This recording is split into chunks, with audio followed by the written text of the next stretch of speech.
This seemed like a good day to bring back the old school black and white NWO style.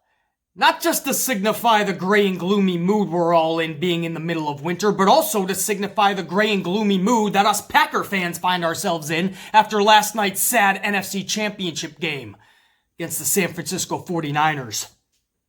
And I don't want to hear, oh, BC, they had a far better year than anyone could have expected. Oh, BC, there's always next year and they're going to be better. What a year they had, 13-3. No, I don't want to hear any of that. I'll worry about next year when next year comes. Or September comes. I want to hold this team accountable for that game last night because that team was exactly who we thought they were. You look at a 13-3 record. And we were worried as Packer fans the entire year. Why? Because the whole year they didn't feel like a 13-3 team, right? You gotta trust your gut more. It's because when it matters the most, you're probably gonna get something like you saw last night. We had that fear in us because that's the team we were watching all year. We started to get swept away in the Cinderella story. We are a 13-3 team. But how did you get there? Are you a real, legit, hardened, badass 13-3 team? Or did you squeak in to that record the entire year? Because that matters. Because sometimes your record does not mean what you think it means. Charlotte Flair needs a dose of that reality. My Packers were never a true hardened, badass 13-3 team, and last night we were exposed on both ends of the football. In every layer and every aspect of that game, we were exposed. Nobody wanted to hit on the Packers. The defense was running the other way when they saw one of the backs coming at them. One of those running backs coming full throttle. No Packer wanted to hit. Even our coach, LaFleur, said maybe we should have had more contact drills during the week. Gee, you think? The 49ers came to smash you in the mouth. We came to run a marathon, run away from people. That's not going to win you an NFC Championship or a Super Bowl. At one point, one of the 49ers backs had 200 yards over 20 carries. That's 10 yards averaged every single time he touched the ball. That is unheard of.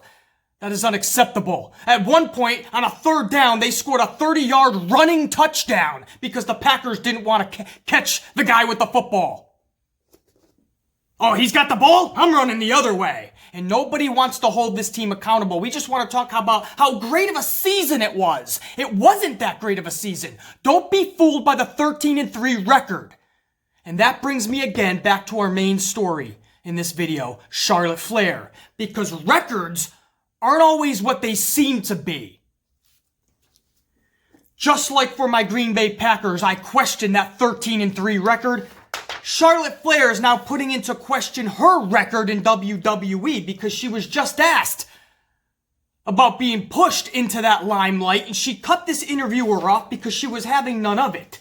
This is what Charlotte said about her supposed going over everybody, being pushed in the limelight and above everyone else. Charlotte says this, okay, are you ready for a promo? Here's my exclusive promo. If you look at my stats, I have the highest losing record out of anyone on the roster. I think it's a detriment for me, which is also a positive, is that I am consistent. I am consistent. I am never hurt, and I am always here. I've never had the opportunity for the fans to miss me. It's a stigma for the Flair name to always be there with the title picture. No, Charlotte. Ric Flair, your father, in the title picture is one thing. Just because he has offspring does not mean that you need to have 75 title reigns in your first 7 years. So that is a made-up stigma. But back to what Flair is talking about. She has the highest losing record out of anyone, and that means she's not being pushed to the moon. This is where you guys know I am a numbers guy. I love statistics. I'm the number one dude in the wrestling world / community when it comes to numbers. If you're going to talk about numbers, I'm the place to be. If it's ratings, if it's winning and losing, yeah, English is not my strong suit. If it's wins and losses percentage-wise, I'm the man you come to because I break this down for you. And that's exactly what I did. When Charlotte said this nonsense, I had to go break down my statistical books, if you will. And I came up with some staggering numbers. But first, something that I didn't need to research, something I tell you guys every single video, basically. So I need you to pay attention and understand this because I know what I'm talking about. And these numbers that I'm about to go over will show that yet again. But I tell you guys all the time, everybody in that company is 50-50 booked, basically. Most superstars in that company are 50-50 booked. Even the ones that are pushed higher than others, they're going to be 50-50 booked most of the time. This women's division only has 2 females that are way above 50-50 booking. One of them, you pretty much know exactly who it is, right? Superwoman, you know who I'm talking about. And the other one is going to surprise you maybe, but it shouldn't, because I'm going to explain exactly why Charlotte Flair is wrong, and while that is going to be the exact same case for the women that are above 50%. But first, let's start with Charlotte being below 50%, because she is correct. I want to just go over this last year, because that's the fairest thing to do, guys. When you're talking about your wins and losses, you have to break it down into a certain time frame. You can't just say your entire career, because women have come and left by then. Women have been injured. Things have been changed up. Brands just being kept up. Things have changed. So let's capsule this whole last year. How's that? It's Royal Rumble time. Let's take the moment the Royal Rumble ended. So right after the Rumble, January of 2019, all the way to this week, January of 2020. This whole last year, I did my statistical research for you guys. And in this last year, Charlotte Flair has had 46 matches, and she has won 20 of them. That is a 44% win-loss average, or percentage. She comes in at a 44%, 20 out of 46. So she's right. She does have a losing percentage in terms of being over 50 or under. However, again, everybody's 50-50 booked. Unless, again, you're one of those 2 females that I'm about to mention in a few minutes. Only 2. But everybody else on that roster, especially the female roster, is what we're going over now because of Charlotte's comments. Everyone is 50-50 booked. It's not about how you're booked just record-wise. It's how the company is utilizing you. It's the spotlight or lack thereof that they're putting you in. That's the biggest difference. What do I mean? BC, what are you talking about? Well, let me give you another female that's right up, easily up there in Charlotte's league, correct? If you're me, I'm saying even above because of a multifaceted aspect. But Sasha Banks. Sasha Banks comes in at 13 wins over an overall 28 matches. So out of 28, Sasha Banks out of 28 matches has won 13. That is a 46% win-loss percentage. 46. Now remind you, Charlotte has 44. So 44, 46. Let's put them right at 45 together, right? And this is what I'm going to show you guys. Sasha Banks has been booked how? In the company's eyes. Forget the record. The way that Sasha has been utilized, or not utilized, I should say. The spotlight that Sasha has been put in, or not put in, should I say. And then you look at Charlotte Flair and how she's used in that company. In every other aspect of the game. And you guys see exactly what I'm talking about. They're right there, basically at 45% for the wins and losses. Yet Charlotte Flair is looked at in Vince McMahon's eyes as the forever queen. Sasha Banks is just there in Vince's eyes. And you see that. It's evident. And that's what I mean. Just like the Green Bay Packers, just like Charlotte Flair. Sometimes your record is not exactly what you think it is. Or it doesn't mean what you think it means. Because there's a whole lot more going on when you break it down. Common sense and logic will tell you that in any sport. A record isn't always the be and end all. The be all, end all. Need another coffee. 50-50 booking can and will absolutely ruin individuals. There's no question about that. That includes Sasha Banks. The reason that it hasn't is because she's so good that she keeps scratching, clawing, and grinding every time she gets even a minuscule of opportunity. But 50-50 booking, record-wise, wins and losses, absolutely can ruin people. in characters.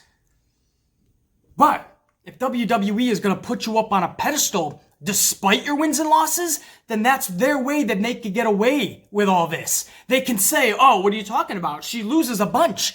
She loses half her matches, even more than that. Right? That's their way to say, well, we don't shove her down your throat. We're not pushing her to the moon. But then you actually watch every other facet of Charlotte Flair and how many championships she's already won. 10 of those 26 losses, was just to get her to another championship. A quick championship reign. So she's losing just to get a title back half the time. That's what I mean. There's so many ways that you have to break it down. You can't just say, oh, I lost all these matches, so I'm just like everyone else. You're not like everyone else. Yes, you have great talent. Charlotte does. There's no shade being thrown at Charlotte. A lot of people just like to throw shade. I'm not. I'm saying she's one of the best female wrestlers in the world. She is. There's no question about that. And if you doubt that, then you gotta check yourself before you wreck yourself in this wrestling world. I'm gonna give credit where it's due. The fact is, there's no reason she should be a 9, 10, 11-time champion in just her 4th or 5th year in the business. Or on the main roster. No business at all other than the fact that she carries the Flair name. Could you look at the counterpart that I am comparing her with, and Sasha Banks has 4 title reigns, all equaling about 3 months collectively.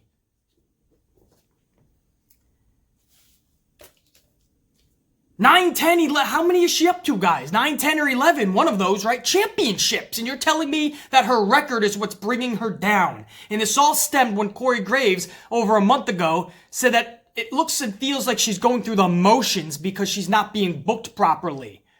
And we were all like, what are you talking about? Dude, she's being booked to the moon still. The past several weeks on Raw, she's having basically squash matches just to remind everyone she's a threat in the Royal Rumble. I'll give you guys some more research if you don't mind. Let me just give you someone like Mandy Rose. And by the way, this is going to expose Charlotte's comments that she is not the worst percentage-wise in WWE female-wise. And she does not have more losses. Because first and foremost, Nikki Cross is at 20 and 46 as well. 46 matches, 20 wins. Again, that's from January, past Royal Rumble, January 2019 to right now, January 2020.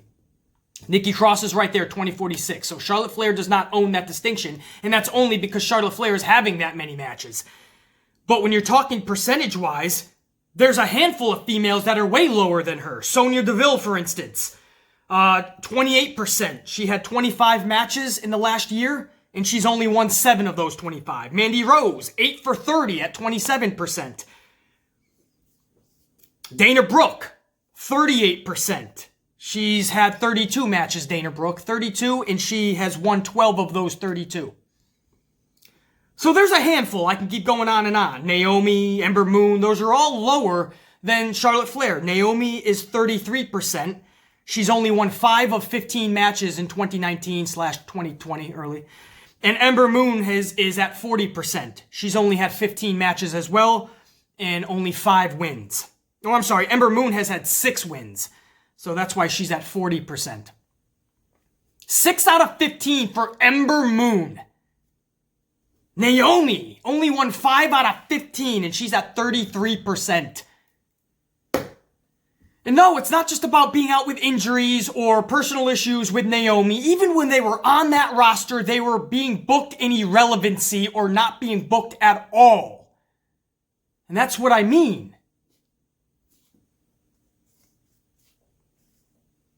But just to give you guys some perspective on that, you look at somebody the caliber of Ember Moon being 6 out of 15 matches, 6 wins out of 15, and being at only 40%, and you see somebody like Lacey Evans, who's at 52%. Lacey Evans is over the 50% threshold. She's in the positive. Lacey has had 35 matches, and she has won 18 of them.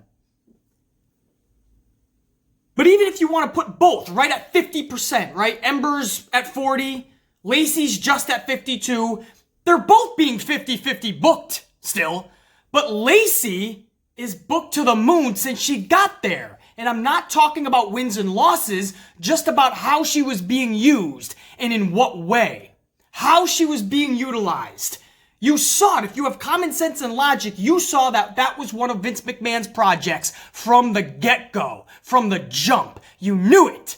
And here we are, going into the Rumble for 2020, and she's about to defeat Bayley for the championship. Lacey Evans!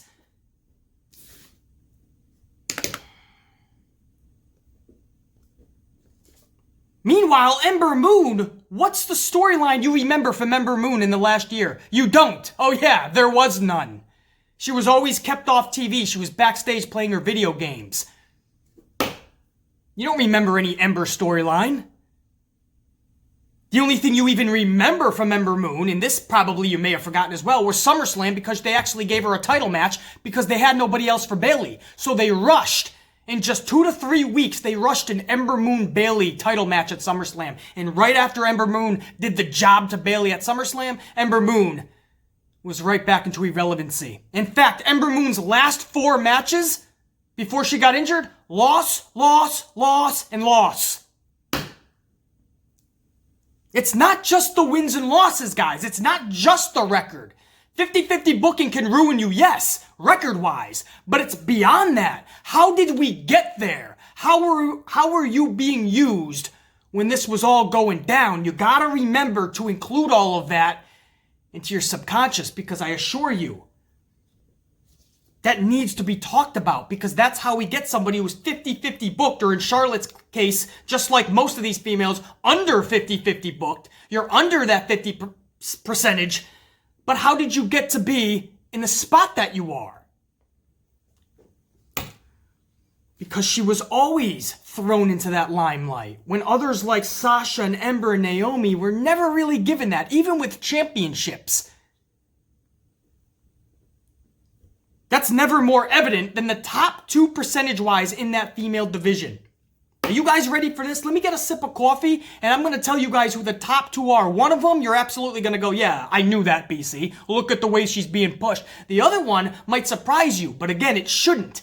After what I just told you guys, it works the same on the other side of 50%. If it works for under 50, the same philosophy works for over 50%. You could have 2 that are doing really well, but one is thrusted way into that spotlight. The other, you wouldn't even know she has that good of a percentage. Who am I talking about? A sip of coffee, we'll talk about it. All right, I had a whole nother coffee actually during that break, so now we're really ready to go for the second half of this vid. Now, we talked about those that are on the losing end of that 50 percentage line, right? Yeah, Charlotte's on that side, but so is Sasha Banks, so is Ember Moon, Naomi. Everybody is, except for 2 females. Those 2 females, of course, Super Becky. Super Becky has had 39 matches within the last calendar year, right after the Royal Rumble 2019, into where we are right now, heading into Royal Rumble 2020. Becky Lynch has had 39 matches, and she has won 30 of them. 30 out of 39, Becky Lynch has had her hand raised. That is an astounding 77% when you're talking about winning. 77 is her percentage. Bayley is the other one.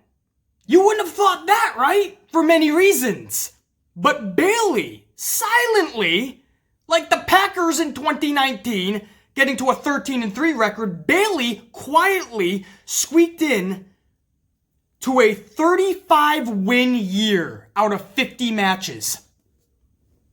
So out of 50 matches, Bayley scored 35 wins in the last calendar year. That is, maybe not astounding, but a damn solid 70% winning percentage. That's your 2 top booked in the female division. Becky Lynch at 77% and Bayley at 70%. But just like I talked about those under 50 and talking about, say, Charlotte and Sasha, and why one seems, in Vince McMahon's eyes anyway, to be thrusted into the spotlight and the other not so much. Just like Ember Moon and Mandy Rose, right? Mandy Rose is in all these storylines, even though, again, Mandy Rose only has a 27% win rate. Mandy Rose's 8 wins out of 30 matches, 27%. But Mandy Rose, you remember her storyline when she had the rift with Sonya Deville. You remember the storyline with the Usos and Naomi. Naomi's only storyline you remember from 2019. Mandy Rose right there. Now Mandy Rose is there with Otis in another storyline. And that's what I mean. Even with all those losses, Mandy Rose, Vince McMahon makes sure that she's still thrusted into the spotlight, while Ember Moon, she can't even get a storyline in 2019. But we all agree Ember Moon would run circles around Mandy Rose wrestling-wise. That's what I mean. Sometimes the record isn't the be-all, end-all. Same thing with those above 50%. Becky Lynch booked to win 30 matches out of 39. And let's go to the summer of 2019 where she was undefeated. 4 months in a row from June to September, Becky Lynch went undefeated. What a 4 months. And then the last 4 months, from October to where we are now, Becky Lynch has not had one title defense. That is what you call protecting a character. That is what you call thrusting them into that spotlight and really trying to make people believe she's the face of the company a little weirdo. Now you go over to Bayley. 35 out of 50, still 70%, but why doesn't she feel it? Could it be because she was always in the shadow of Becky Lynch as champion? Could it be the fact that at the Survivor Series, they made sure that Bayley was the fall gal and tapping out, not Becky Lynch? In fact, Becky was hiding underneath some table while Bayley was tapping out. Could it be that while Becky Lynch was giving a hoorah speech this past Monday, after being misted in the eyes, she still was giving a hoorah speech and coming out like a true hero, while this past Friday, Bayley was losing a match to Lacey Evans? See what I mean? It's not necessarily just the record, it's how we got there. These are just things that are jumping up at the top of my dome piece that I'm remembering of Bayley. And the things that are jumping off the top of my dome piece that I remember about Becky. Becky has all these wild, awesome moments. Bayley, even with a championship, is just in the shadow of Becky Lynch. Why? Vince McMahon made sure of that. But he can hide behind the fact that Bayley is collecting wins along the way. But if you're not utilizing her in that championship way, nobody's going to even bat an eyelash when they think about Bayley being a winner. And that's what I'm trying to show you guys here, man. That the win-loss record for most superstars matters tremendously. That's why I always talk about 50-50 booking. But don't be fooled when you hear somebody like Charlotte say, "What are you guys talking about? I lose more than I have won in the last year." Or at least I'm saying the last year.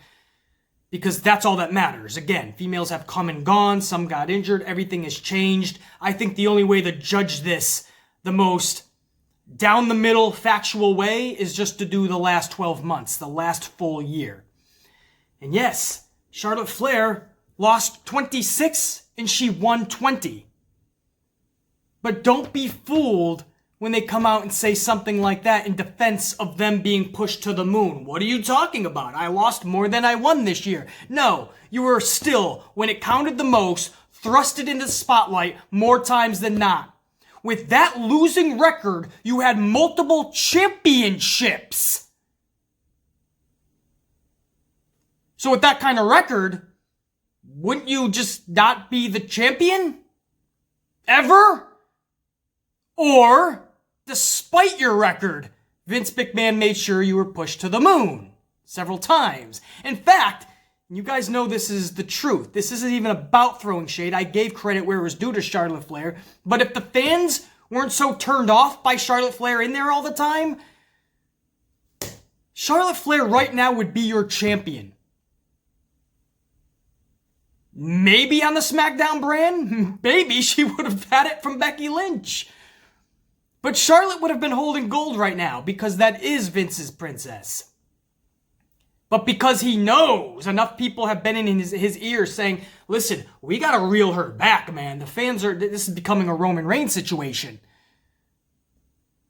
That's the only reason you're even seeing Charlotte Flair go through the motions while she still is being thrusted in that spotlight. But it's not good enough because she's not winning her 114th championship. Trust me, it's only a matter of time before Charlotte Flair is right back there collecting championships, main eventing WrestleMania, who knows again. Double main event right there with Roman Reigns in the other half. It's only a matter of time. Just because they were reeled back a little bit does not mean that Vince McMahon is not thrusting the same people that he was trying to thrust 3 or 4 years ago. So that's why Bayley squeaks in at 70%, and you probably wouldn't have not even realized it. It's because they want to make sure that you know Becky Lynch is the face. Becky's the real women's champion. That's the consolation prize on Bayley. And if they're ever in a triple threat together, then we have to make sure that Bayley takes the L because she's expendable. Becky's not. But hopefully you guys enjoyed this video, man. I'm a numbers guy. I love the statistical part of it all. And I thought it was fun to go over this. When Charlotte said that she was basically the worst booked out of the females, I looked back into the last calendar year and she has a 44% percentage win-loss. There's a lot of females under her. Again, Dana Brooke at 38%. Nikki Cross is tied with her at 44%. Sonya Deville at 28%. Mandy Rose at 27%. Carmella has 39%. Carmella was 11 wins out of 28. Alexa Bliss is 49%. Alexa is 16 wins out of 33 matches. Again, Naomi is only at 33%. Ember Moon is 40%. So that's like 5 or 6, maybe 7 females right there that are below Charlotte Flair's win-loss percentage. So I don't know what she's talking about. The fact that she had 46 matches is because they had to make sure Charlotte Flair was there doing the deed. When she says it's a detriment, but also a positive that I'm consistent, I'm never hurt, and I'm always here. Well, Charlotte, that's another lie. Because even when these superstars were not injured, some of these superstars, when they were not injured, they were still not being utilized properly. In fact, a lot of them couldn't even get TV time to have a match.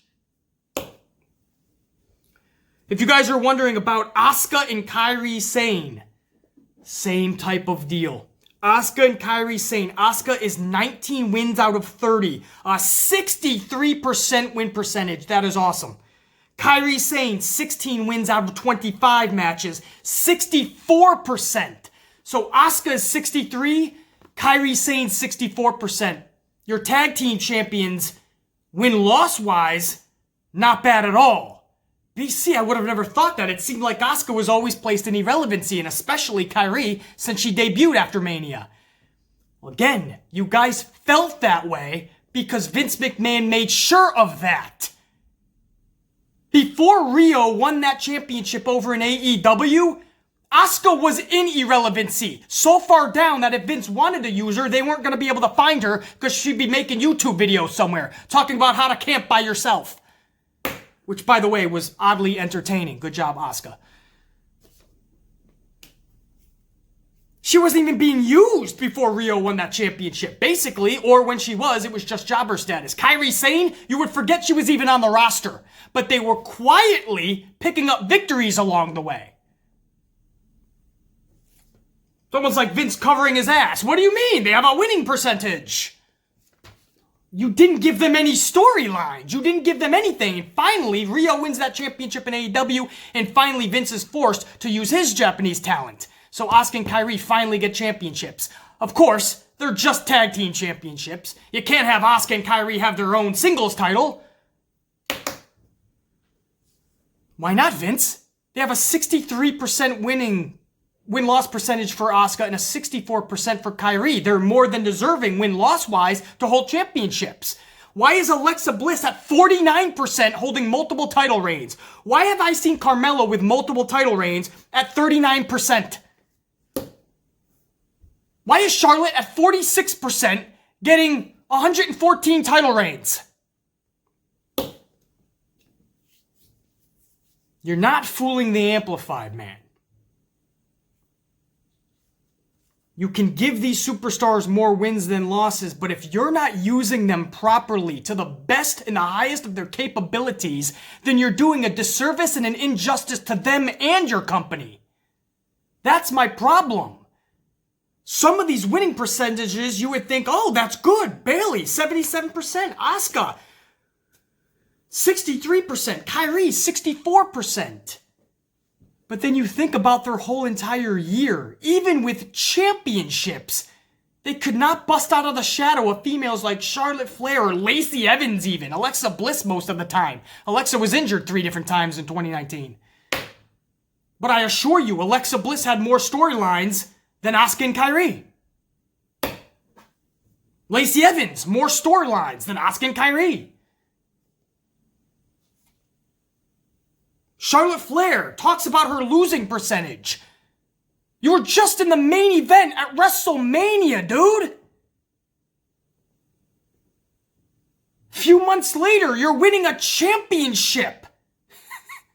Your 2019 was stout. But your record is not good. So see, you're not being pushed. Come on, brah. Nobody be fooled by that. They're trying to take things that I say, like 50-50 booking ruining a character, and they're trying to say things like, see, I'm under 50%. No, you're not bullshitting me because I know how people are being used. Open your eyes, guys. Understand that. Logic and common sense. Don't let this company fool you. Because if that is the case, if they really are taking their wins and loss seriously, first of all, the entire roster, other than those few names that I mentioned, they wouldn't be 50-50 booked. But on top of that, the highest winning percentage would be much more in the limelight, I was going to say than they are, but most of them not even. Asuka and Kyrie won't just be twiddling around in the tag team division. Asuka and Kyrie will be going for singles titles in the future. That's what you're telling me. If wins and losses matter, Vince, to you, they're in the 60s. Bayley's a champion right now at 70. Awesome. Why don't we feel like she's a champion, Vince? Because you made us feel that way. You made her feel like she's just another female on the roster, not a champion. You made people care less about her.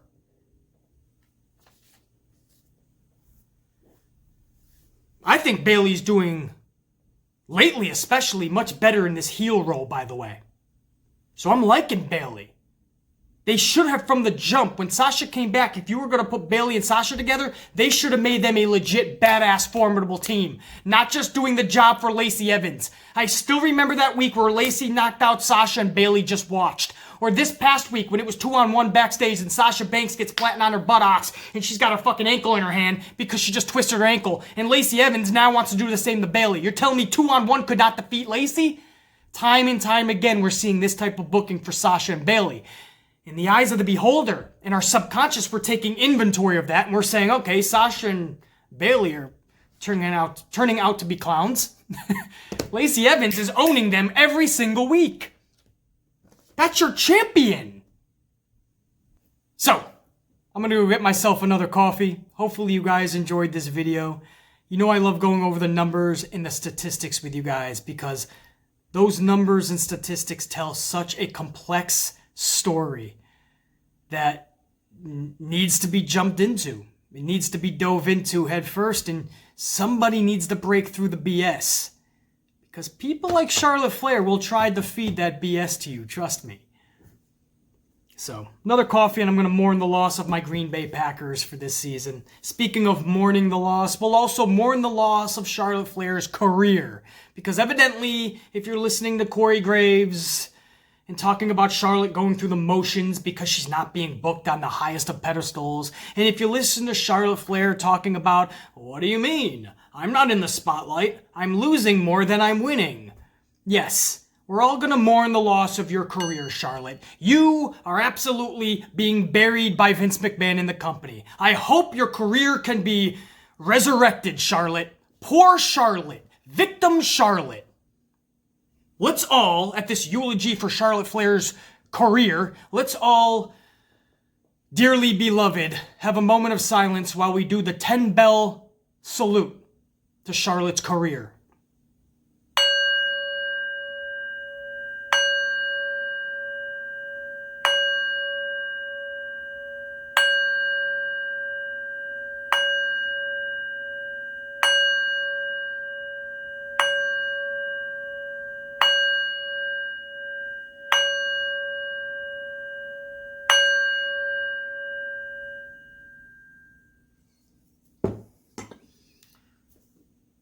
Thanks for everything, Charlotte Flair's career.